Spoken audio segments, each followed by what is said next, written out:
Warning, what you are about to hear will disrupt the norm. We are the voice of the social misfit. We empower the outliers. Nah, don't run from the discomfort. You need to stay in it. Feel the feels and feel some type of way. Let it hit your core, because that's where our healing and our change begins. System malfunction. System override. I'm feeling triggered!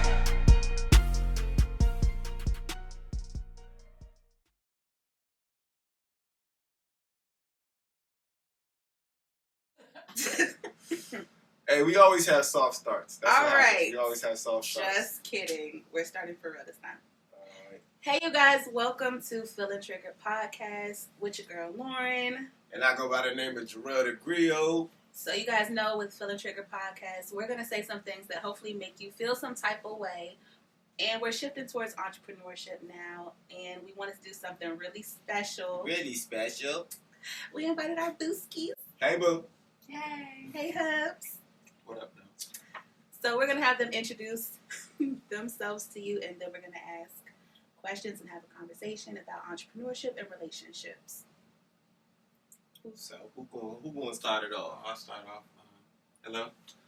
Michael Jones, Mike Jones, Mr. Jones. I have a ton of aliases, but yeah, that is me. Married to that one over there for 5 years, some pennies now. So, yeah. And hello, my name is Jasmine. I've been with this guy for an interesting amount of years. You'll get to the story in a second. But yeah, my name is Jasmine. Hey guys. Okay.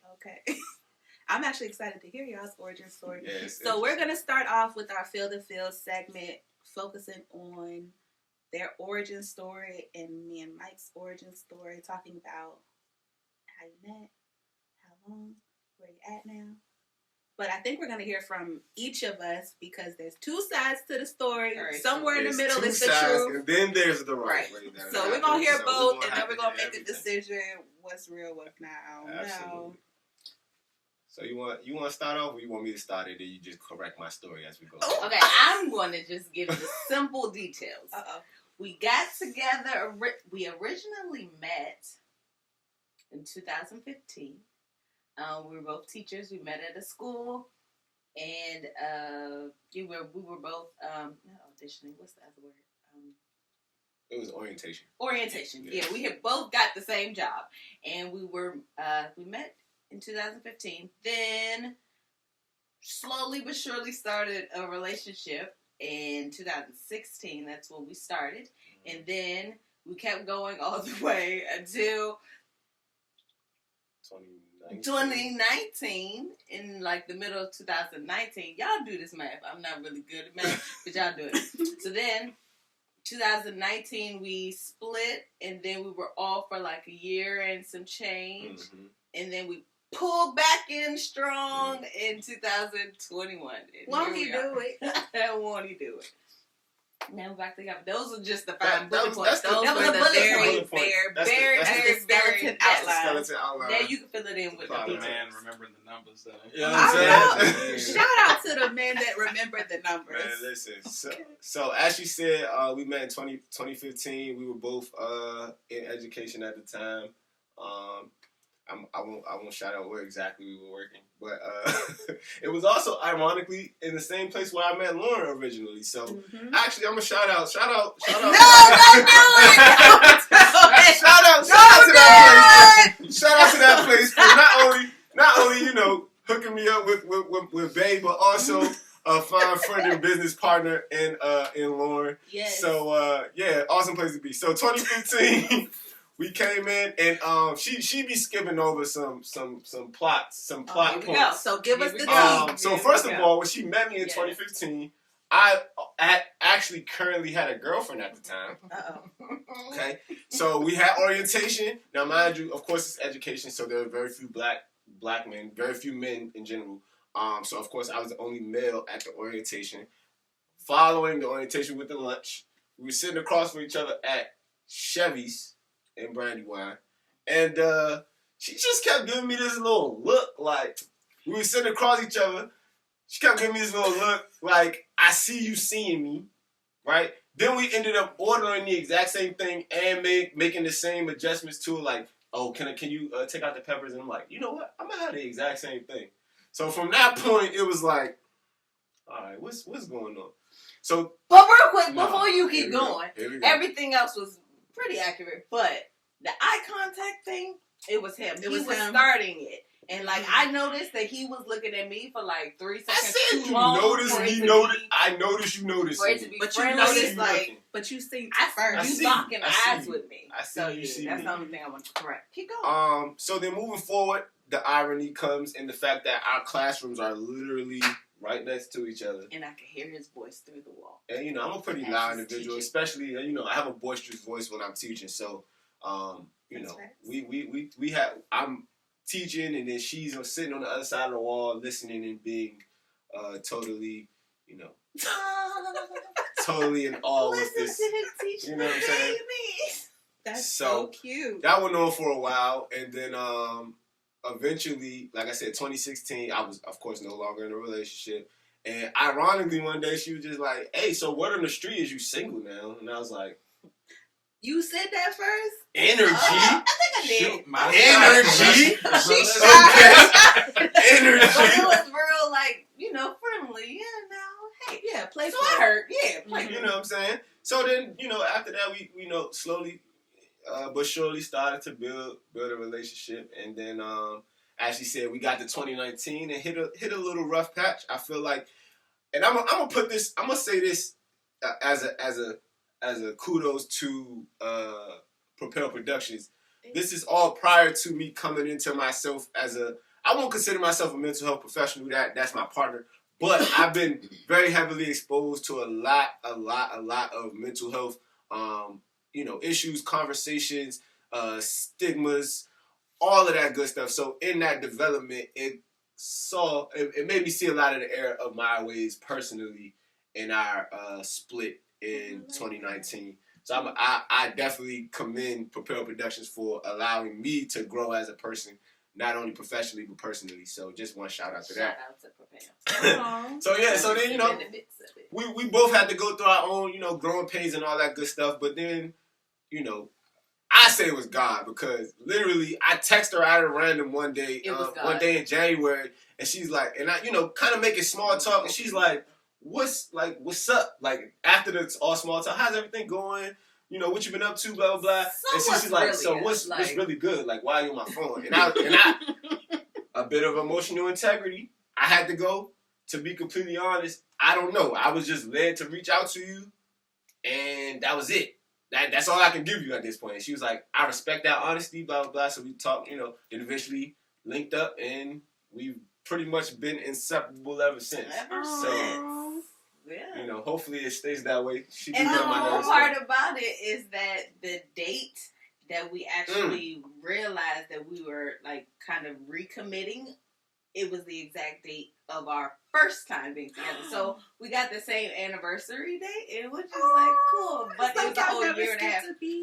Because you remember J123. Mm-hmm. That was my first project, or our first project with Lauren. We were working together. And J123 was the alias that we was going under, the company name that we was going under. So J123 actually is our anniversary. It's January 23rd. So we also and Jasmine and Jarrell. Jasmine so Jarrell. Jasmine Jarrell and Jesus. That was her. Aww. And you so better put that and put them in. You know what I'm saying? So it's a lot of cool. And that's why I said it couldn't have been nothing but God, like, because of how things happen, how it intertwined, the growth that happened during the moments and all that stuff. So when we came back together, we had a lot of real conversations, like, yo, like, let's really jump into this, and have a different perspective than we had the first time. And I must say, it's been going pretty well. It's been going pretty well thus far. Lord, and y'all high five. See the ease of the high five? I knew he was going to say something about the high five. See the ease of the high five? There's no look. There's no resistance. But you also see I didn't go horizontally, because if you go this way, that's when it started getting a little fumbly. Because I like solid handshakes, so I just go up top, keep it simple. But yeah, so that's our story, man. We of course we're still growing, we're still building. And you know, all is right, all is well. That's so precious. Let's hear from you guys. Okay, Mike, you can start. I knew you were going to say that because then she wants to come back and then tear through the story. I'm just going to make minor tweaks. You know, if you get a report after the English teacher and looked at it, it's just got a whole bunch of like red lines and circles and question marks. Like for the better. That's her. Okay, go ahead. You got it. Where do you want me to start? Begin at the beginning. Okay, so I gotta give like a bit of a backstory before Lauren comes in because the facts are important. So, I had been at military training. I just got back from basic and tech school, so I had been gone from home for like 9 months. And during the course of being gone, I was actually going through a divorce from my first wife. So, you know, kind of put things in perspective. I left, you know, still married. They were on rocky ground, but, you know, I was a little more optimistic than I should have been. Of course, for the divorce while I'm gone, I'm coming back home, moving back in with my mom, signing divorce papers. So, enter Lauren. I get back beginning mid-December, and my boys hit me up about a New Year's Eve party, so now we're at the end of December. And, you know, the person that they're having the party with is someone I knew from North Carolina. I went to North Carolina A&T. We have Aggie Pride! So, yeah, I went to A&T, and next, like, literally across the street from us is an all-woman school called Bennett. Shout out to Bennett Bells. So, you know, had a friend that went there, and it was her New Year's Eve party. So we go up to Baltimore. We're waiting to get inside to the apartment, and somebody's supposed to be coming down to open the door. That someone would be Lauren. Now, you know, normally someone opens the door, and they're like, hey, how you doing? Come on in. Walks right back around, gets back on the elevator. Don't say nothing. So I'm like, all right, bet. I don't know.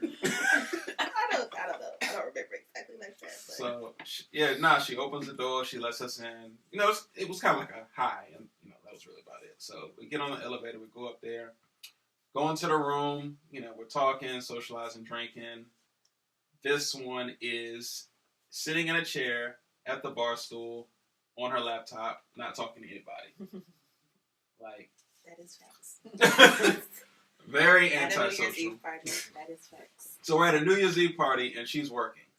At a New Year's Eve party? Okay, let me just pause the story to clear that up, because he's done such a great job up to this point. Little background for me. So just getting back from graduate school, just landed my very first gig within the realm of social work, and I had no idea how inundated with notes and documentation it would be. So I started work mid-December in DC, and I was already so behind. So much so that I wasn't even going to come out that night. Like, the host begged me to come out, and I said, the only reason I'm coming to this New Year's Eve party, because I feel like New Year's Eve parties, high expectations, it yields very low, like, hype. So I was like, the only reason I'm coming to this New Year's Eve party, I'm bringing my laptop. Because I just have to, like, I have to get these notes in before January. So I'm at the bar, like, yeah, I will be your doorman, fine. But I have, like, my drink, and I am pounding away at these notes. Like, so it's not solitaire. It's not a game. Like, it's a Word document. I am working. I'm there, but I'm not really there. So when I had to get up from my notes to answer the door, I was like, oh, okay, So let she me was run already- down. Come All right, You come on. already upset. Come on, hurry up. All right, come on. So, yes, I am occasionally nodding my head when T-Pain comes on. Yeah, that's my boo. Okay. And then I'm back at my job. Okay, continue. Okay. So, anywho, we're at the party, we're drinking, we're eating, you know, socializing. She's over in a corner doing the opposite. So, at some point, I figure out that, you know, her and the host have, like, pretty close relationship. Like, they go back, which is funny because later on we figure out we have a lot of 6 degrees of separation. But yeah, so I find out she goes to, or she graduated from Winston-Salem State, which is a school in North Carolina, about 45 minutes up Route 40 from where I went to school in Greensboro. She was in Winston-Salem. So she graduated 2 years after me. So I was like, oh, okay, cool. Coincidence. So I do what I do best and put on my charm. They gotta put that sauce on it. Yeah, you know, like, hey, Put that sauce on it. here you went to Winston. That's terrible.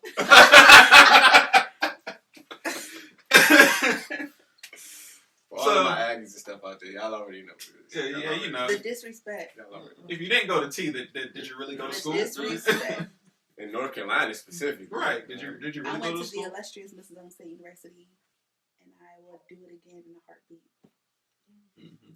So, anywho, now I'm just, you know, I'm just looking to shake up things. Like, again, I'm back from basic. I'm going through what I'm going through. So, like, for me, this is more of like a just forgetting all that stuff, having a good time. So, I'm, you know, making jabs at her, poking fun, you know, starting conversation. We're talking a little bit, you know. I'm pretty sure she was annoyed, but... Very much so. Let Let me pause again and say, Here we let go, me pausing my remind story. y'all, let me remind you guys, I am there on a mission to get these notes done for my very first job post-grad school. Okay? So for him, coming up to bother me is a problem. Then he's going to come sideways about my university. Oh, no. Who is this dude? Please remove him from the premises. He has irritated me so much. And y'all, to this day, his name in my phone is Mike #disrespectful. Because the very first night he was so disrespectful towards Winston-Salem State. And you don't talk bad about the Rams. Okay? So that has still... That is hilarious. That is so funny. Okay. You can tell the rest of your side when it's your turn. Ooh! Alright, go ahead. Hashtag. Hurry up. Disrespect. So, anywho, yeah, throughout the night, you know, just little blurbs here and there. And, yeah, I mean, that was pretty much the night. I got drunk, and that was that. But after that, we met up like 3 or 4 more times, all as like these mutual friends, 6 degrees of separation, just kind of going out and rendezvousing. And every time we usually had pretty good conversation. At the time, you know, I'm not really looking for anything, but somewhere in all those meetups, like something just kind of clicked, and you know, the ink's not even dry on my divorce papers. Like, it's very much still wet. But yeah, that's it in a very small nutshell. There's definitely more to the story, but that's just kind of how the beginnings were. I do think that it's, again, nothing but God, because like what Mike said earlier, all of the people at the party I've known since high school here, like Grace Brethren Christian School was where I met the host, and we all hung out like clockwork all throughout high school, and then going to college in the same vicinity, North Carolina. Whenever we come back from break, we would connect, or if we were out there and someone had an event, we would connect. I never met Mike. So all through high school, all through college, all through grad school, nothing. And then randomly, one of my close friends brings him. So I'm like, where do you find this dude? But come to find out, he's been friends with them since high school too. So it's crazy that our clusters, same clusters, never interacted. I literally knew every single person in his squad except for him.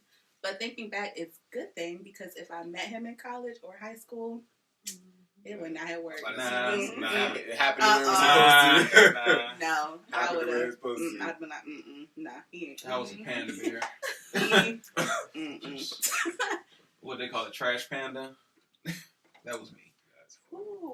That's so funny. yes, I won't add anything extra. Yeah, that's the gist of the origin story. Nice. That's what's up. Nice. That's what's up. But like you said, when and you know, people who believe in soulmates and things of that nature, I have a torn perspective. I feel like there is. I feel like you don't necessarily choose that person, but I guess your life chooses that person. So from both perspectives, I could kind of see where it was like there was some divine intervention that was happening to make sure that things were happening in the right time, in the right space, you know, where you are in life and all of that good stuff. Because, like, as you said, had you met Mike earlier, it might have been a different conversation. You know, had I met Jasmine earlier or even later, you know, that might be a different conversation. So I appreciate, you know, God putting his little wink in the situation. Like, yeah, I know what I'm doing. I know what I'm doing. And sometimes you be fighting. Because I truly feel like with us, you know, there are some aspects of our break that I feel like was necessary.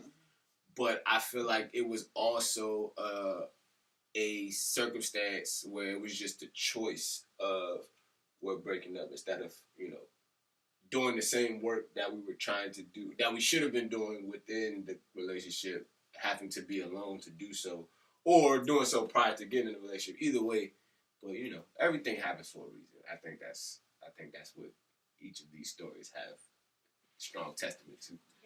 Yeah, and I like what you guys said towards the end of your story about when you guys got back together, you had to have this communication, like, come to Jesus, let's iron some creases, let's lay things out.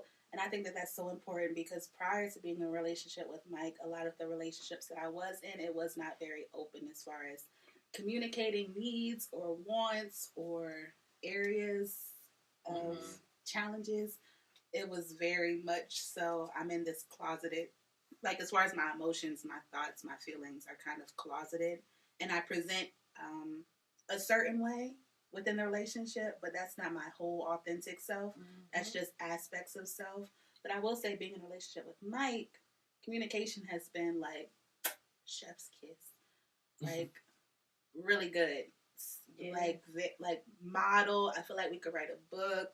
Very model as far as effective and open and vulnerable communication without any type of shame, any type of judgment, and any type of consequence. Because sometimes I feel like we want to say something, but we don't want to get in trouble or have any type of repercussions based off of that. But I feel like we have a very neutral zone as far as communication. I think that is key. It is. Absolutely. And I feel like that was kind of all, like, what's it, happenstance? Because, like, naturally, if I hadn't been going through that situation, I think I would have been way more reserved talking to her than how I was. But because I was coming from a place of, like, anger and frustration and a lot of things, like, I had, like, no cut cards. Like, you got the whole truth and nothing but. Take it or leave it. Yeah, like I really don't give a fuck right now. So if this hurts your feelings, that's a real way. That's a real way to be. And it's great. It's weird that anger prompted that realness, but it was necessary. And for me, receiving that, it was very refreshing. Because folks play so many games in relationships. So for having somebody like, look, just tell me what it is. This is what it is. Yes. Da da da da. I was like, ooh, okay. It's a little different. It's strong, but I appreciate it. Right. Thank you. Yeah. I like where this is going. Yeah. This is I'll just tell people I'm not a socially nice person. Yeah. Like I don't think I'm a bad person, but socially I'm not very nice. Like I don't talk too much, and if I do say something, you're just gonna. I said, Lauren, me and Lauren are similar. I was like, because of course this is Jasmine's first time. Of course she knows Lauren, but this is her first time meeting Mike. So I was just, kind of telling her about it, whatever. And I was like, yeah, me and Lauren are kind of like the extroverts. Like we can be upfront, we can be, public. And I was like, Mike just be chilling. Like Mike is cooling. And I was like, you can definitely relate because Jasmine, she's like the, I'ma just play the cut. When it's my space to come in and speak or whatever, I can do so. Carries herself well, like with class and respect. But in terms of just being forward and stuff like that, she's just like, sometimes. And sometimes she could, you can tell for sure. I'm not here for it. Okay, so let me just, I'm going to have to step in and kind of overcompensate because what she's not going to do is be fake or be like, she's not going to give you that. I will give you that a little bit more. I'm going to be, courteous just for the sake of the presentation. She's like, if I ain't feeling And this, but I will be up until if I can. I'm gonna say, if I ain't gotta feeling let this, it. yeah. But I did want to comment off of one thing you said in terms of like the honesty and conversation. One conversation we had when we came back together, me specifically was talking about, because I feel like it's a lot of stigma around how men are supposed to be in relationships. A lot of it is sacrificial in my experience, or in my personal experience, it's been sacrificial. A lot of the love is shown through selfless acts, and I completely agree with how that's supposed to go. However, that can get washed out to the point where, as a man, you no longer are serving yourself, your needs, your desires in any way, form, or fashion. It now becomes all about her. And I feel like that was one conversation that we had that she was really receptive of, in terms of, I want to be constantly throughout this process evaluating, like, and it sounds maybe selfish, but I don't know. Professional, you can let me know if it sounds selfish. But I came from a space of like, I want us both, not just me, but me personally, but I also want you to do the same thing. Constantly evaluating, like, what am I getting out of this? How is it feeding me to make this a healthy situation to be in? I didn't always sit in that space because I was like, there are facades of relationships that you can kind of emulate or you kind of draw from, and it was never shown. Like, the dude was just always like, "Hey, whatever you want, babe. It's all good with me. Whatever you want." And it's like that. I still come from that space, but it's like that space should be organic, coming from a ideology of like, because you fill me up so much, whatever you need, I'm here for you. But I didn't always bring that perspective, so I said this time around, I want to constantly reevaluate and to constantly be aware of, this is a healthy situation for me because it's feeding me in these ways. So, and she was like, I get you. Like, I want you to be able to feel like you're getting as much out of this as me. I don't want to feel like, you're completely serving me and I'm not serving you in that same capacity. So that was one of probably the realest conversations, not that I've had in a relationship, but that I've had with a woman. Period. That's facts. You know what I'm saying? That was hard for me to hear it and then take it in and be like, okay, because usually it's like in the relationship, the girls kind of get what they want, but now I'm listening to him and I'm like, you're absolutely right. It's not fair. That's not the right mindset. I need to be open to whatever it is that you're feeling and all of that stuff.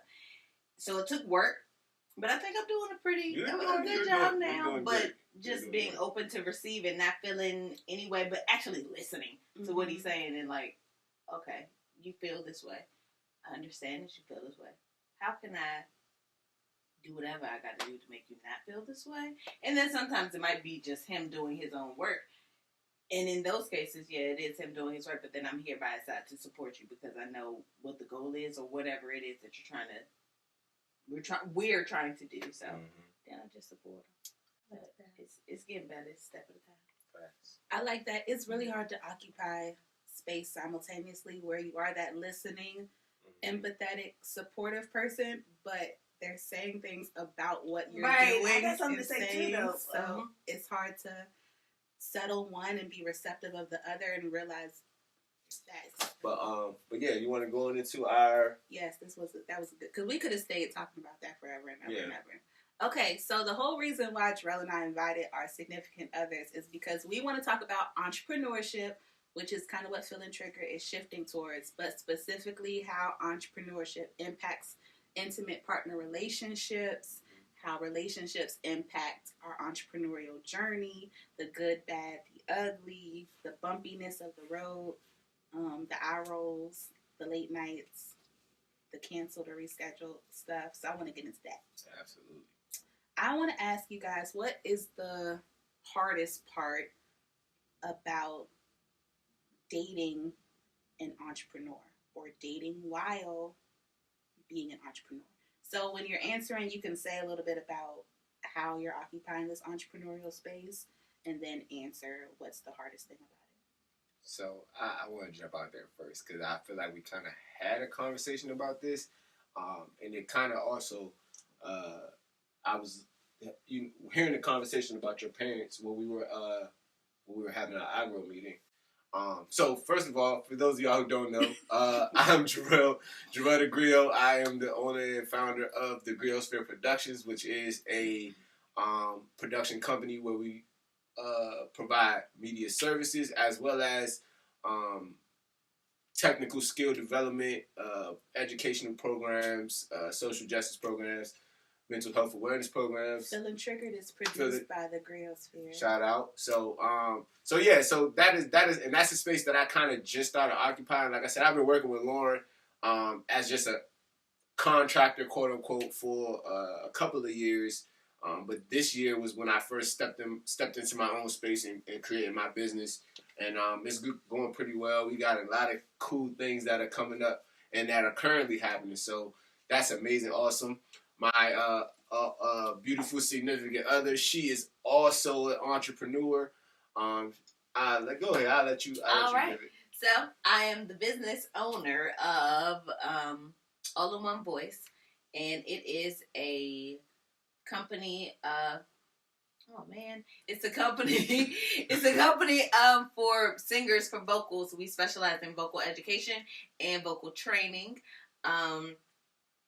Vocal production, vocal arrangement, studio, all things. She wrote a music video for Propel Productions a couple of years ago for our little kid. Yeah, that was amazing. Yeah, beautiful like me. I'm the music girl. So, from that, I recall a conversation that Lauren's parents were having. Lauren's mom is a prominent entrepreneur. She's been doing so many different things in so many different spaces that she's just a dope individual. Right now. Shout out Artesian Enterprises. Hey. But one thing they were talking about was the balance of your dad and a couple of other entrepreneurial couples have discussed the tether and the kite. The kite conversation. And the string. Kite and the string. Oh. Like, so, in a lot of ways, you think of whoever's the entrepreneur is like the kite. They're the big dreamer. Like how your mom was describing herself. She jumps and leaps at opportunities. She's never really comfortable just being complacent and sitting in one space. She has to. I want to be innovative. I want to move. I want to be in have my hands in different pots. And I feel like that's an amazing dynamic when you have that one partner that's like that, and then you have the other partner that can be a foundation, that can be that tether, that string, that kind of holds everything together while the entrepreneur is taking a big risk. Well, the contrary is here because we're both entrepreneurs. So I think the most difficult part for me personally is to understand that I am still the tether, though we're both entrepreneurs. So how I choose to move in my entrepreneurship looks different from how she chooses to move. How she chooses to move in hers, and how we've committed to supporting each other in our movements. So whereas in most case scenarios as an entrepreneur, I could just jump off the deep end and just do whatever I want to do. Not, within reason, but kind of just moving as I want to, freeing myself of the confines of structure, the confines of, regulatory things or whatever, because all of those things are quite against my natural personality. But being that I've taken on the responsibility and the role as the tether, even my entrepreneurial movements have to be a lot more planned out. It has to be very calculated risk because, and I even said this to her, we're both entrepreneurs now, but I was like, worst case scenario, if we're neither of us are making money, I'll take the sacrifice of going to get a 9-to-5, quote unquote, if that's necessary for us to be, well, financially stable, whatever. Because in our previous relationship, well, I consider the whole thing our relationship. I can't really think of but part one, okay. Right? We're in the sequel right now, okay? Yeah. And this, but in the part one, Jasmine had first got a job, working for PG public schools as a music teacher. And though the teaching aspect of it was great, because that's kind of the same type of stuff she does now, working with kids or anybody that wants to learn music.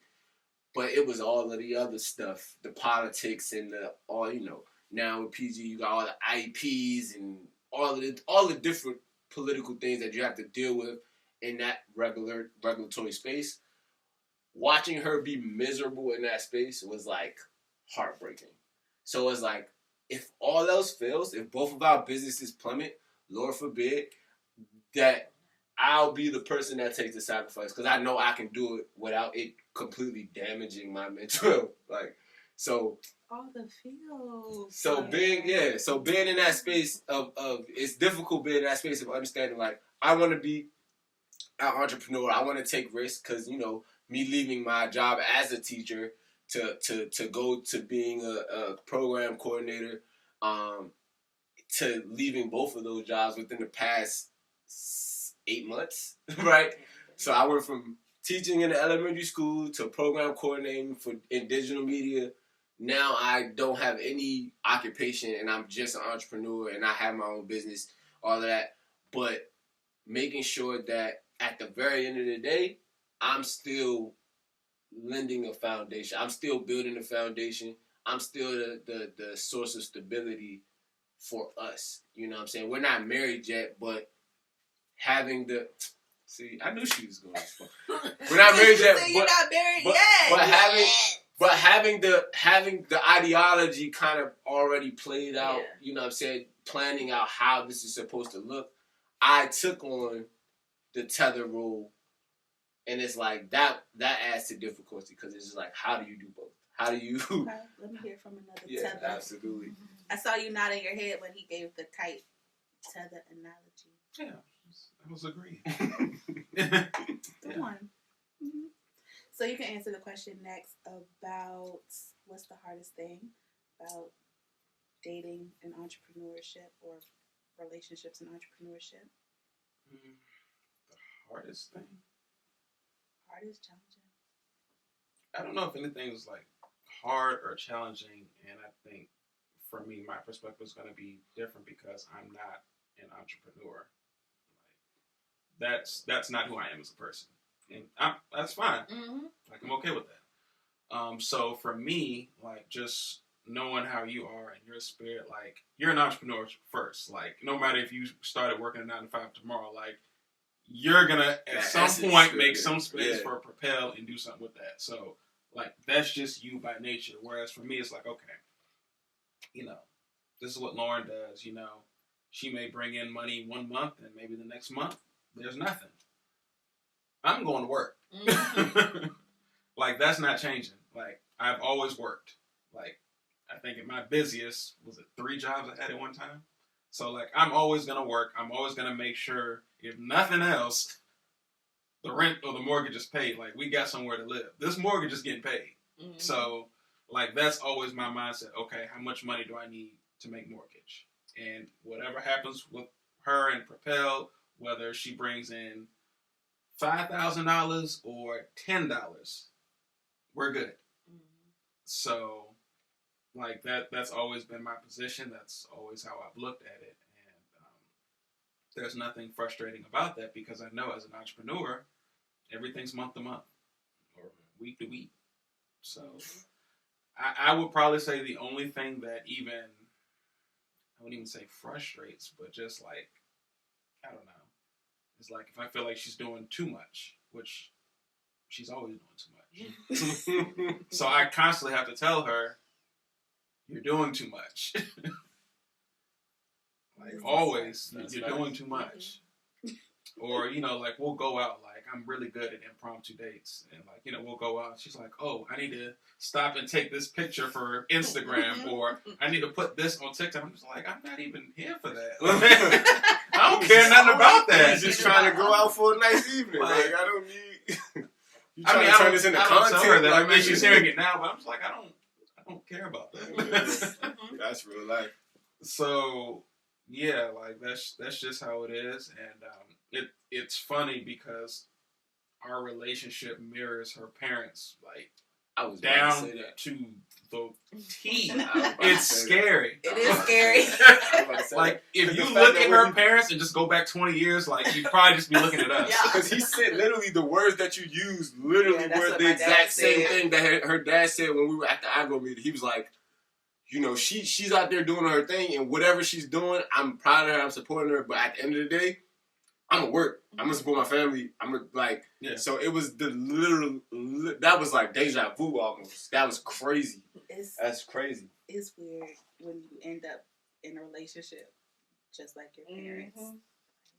That is crazy. That is crazy.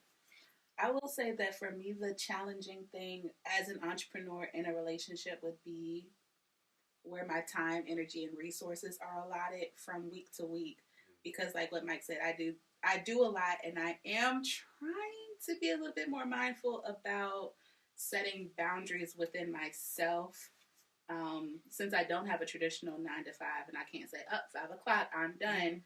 Because with entrepreneurship, you're entering this culture of 24/7, 365, where you're constantly working. And I don't want to be a part of that, although I'm surrounded and inundated with that. So I'm trying to set boundaries, but that requires habitual stuff. So sometimes I do fall back into the 24/7, 365 work, and I'm always working. So being more mindful about what gets my time and energy and presence is challenging. Because like what Mike said, there would be times when we're going out and he planned this impromptu date, but I am still working. Like my emails are on my phone. My social media is on my phone. I do need to capture photos for content. How often am I by the water? Let me get a photo shoot in real quick. Let me send off this email. So really turning that part of my brain off and saying, Mike planned this day. Let me be present in this day. Let me leave work, although work is on my phone. Let me leave it alone. So that's a personal challenge that I'm working through. Because it's disheartening when you put forth so much effort and the person is like 30% there or 70% there or 80% there. So being more mindful and being more cognizant and telling myself, like, Mike can tell me I'm doing too much all the time. I'm like, yeah. But I mean, that's what I gotta do. But Lauren needs to say, Lauren, put your phone in the glove compartment. Hold that man's hand. Just ride. But that's something I have to unlearn and then learn again. Because one thing, being grateful to have that model of parents and kind of not really being able to realize, like, I don't think I can pinpoint a time where my parents took a break. And I just think that's Black parents working to try to create that lifestyle for their families. So I'm grateful to that. But that's toxic as far as mentally and emotionally. And I don't want to continue and perpetuate that cycle. And then when we transition to having kids, I don't want them to see mommy's always working, daddy's working, but then he gets the break. Like, I want them to grow up in a healthy dynamic. So I need to unlearn that real quick, create some new structure and routine within my relationship, something that I want my kids to see. Because what I saw growing up was hustler on 1,000 mentality. And I feel like I have that spirit, but I don't want that life. Like, no offense. So how so in contrary, how I guess prepared or how cognizant of that do you feel like you were because you had the model? Because we often talk about we both come from single parent homes. So being that we didn't get to see that day-to-day process of not just relationship, but how that is incorporated into the rest of that wellness wheel and how people, combine their lives to make sure that each aspect of that wellness wheel is being met, balanced and cohesively amongst the couple. So how do you feel, how prepared did you feel seeing that going into a marriage, like even in the space? Because like we said, you guys are kind of parallel to what your parents look like in terms of occupationally, but do you feel like that also helped you from an intimate partner perspective?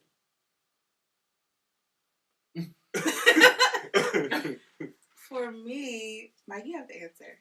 Okay, but I'll go first. No, fine. So the question is, how did me doing my parents like impact? How did seeing? Or I don't know if your parents together as well, or so. By technicality, I did not come up in a single parent home, but my parents were never together. Okay. So the first few years of my life, I was with my mom and my grandparents, and then I moved up here, PG County, when I was 8. And then from that point on, I stayed with my father and my stepmother. So I grew up with two parents. I may not have necessarily been my mom, but you know, my mom was right down the street, so she was here too. So really, three parents. So you got to see. I got to see a couple different dynamics of what a relationship looks like. You know, good, bad, indifferent. But as far as my father and my stepmother, they've been together as long as I've been around. Even before I even came into this world, they were a thing. So I've never known my life without my stepmom. So watching them, it was kind of like them. Like they work. I wouldn't say like super late into the night, but it was kind of one of those things like, okay, when y'all get home, like Mike, watch your brothers, make sure they do their homework, this, that, and the third. They may get in like 6, 7 o'clock or something like that. So like I kind of had some responsibilities early on, which is kind of impacts like my view on having kids. Another discussion. But yeah, so just kind of viewing that, like them always going to work, but even though they always went to work, there were times where, you know, the jobs were a little inconsistent on my stepmom's side and even with my dad. So at different points, one of them was supporting the entire household while the other person wasn't bringing in any money. But they never let that trickle down to us. The only difference I ever saw when it was kind of like that was like, okay, there's not any snacks. It's not as much. There's not any snacks, right, or you know, we're kind of not eating certain things. Right. There's no steak, you know. But other than that, everything ran the same. You know, they may not get those nice pair of foam posits or Jordans or whatever, but that wasn't a normal thing in our household anyway. Like my father refused, so like the only difference was the different food items would change out, but they never let that impact us. So like even now. Like, I'm just all about working, you know, like, even if you don't work, okay, I gotta go get it. And, you know, there was times where the roles were reversed, where, you know, I'm in between and she's supporting. So, that give and take is very easy for me because I've seen it just watching my parents. So. All right. And we're back. I want to answer that, too. So, I was blessed to grow up with a 2-parent household.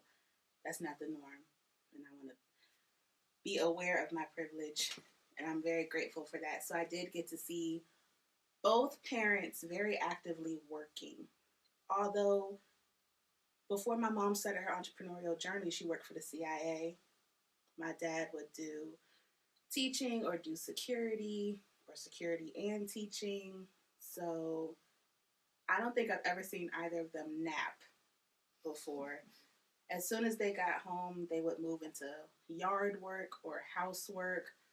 Like, I grew up very conditioned to believe that rest is earned, and it's normally tabled and postponed and rolls over. So that created this mindset where I need to constantly be on and constantly be moving. I know that we grew up like low income, bottom of the middle income, and then especially that fluctuated when my mom quit the CIA and then started her own business with childcare and community centers. But what I never saw was them ever arguing or complaining or like rock, paper, scissoring who does what and as far as work and as far as finances. There would be times, well, we were more of a hot dogs and beans, spaghetti, cereal, peanut butter and jelly, grilled cheese type of family, but it never felt like that was not the norm just because the house was full of love and laughter.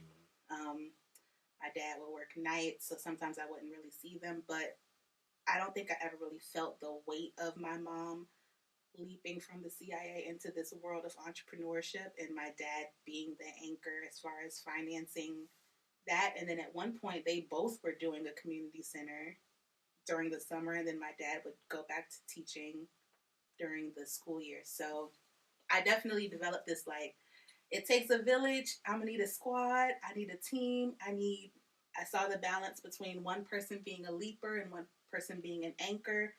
So I was like, which one am I? Which one do I want to be? So I got to play around with that. So I do think that seeing that really helped foster how I want my entrepreneurial journey to be. And when I first met Mike, as far as financially speaking, I was working full-time within the realm of social work. So I was just like, oh, I got money.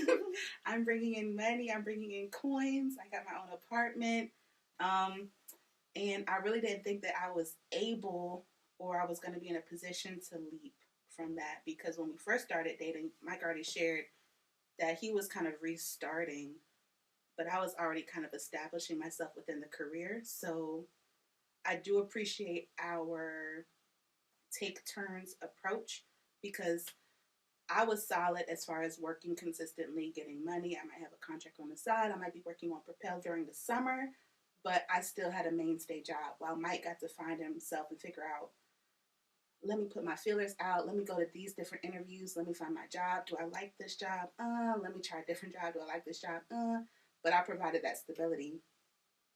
But now Mike is the stable one as far as, I'm here, this is how much we're getting, and I'm able to leap and say, okay, yeah, let's just try it. So I'm not going to work full time anymore, and we're just going to figure this out as we go. But we both couldn't do that at the same time. Mm-hmm. You know, we had to take turns, and I feel like I got that from my parents too, and I think it works well for us. So I'm just leaping and falling, and we're going to figure it out, and I'm excited about it, because this is the very first time that I've been 100% entrepreneurship. Because since inception 2013 in my very first program in 2016, Propel's been on the side, like my side gig, my side hustle. Now it's my full-time thing, but I wasn't be able to do that if Mike wasn't stable and secure in what he's doing. So I think that take turns thing is really important. And like I said, like with us, in terms of me making and I don't even know if it's necessarily a commitment to her, but more so a commitment to us, to saying that I would take that L if one of us had to get a job in order to like get things together.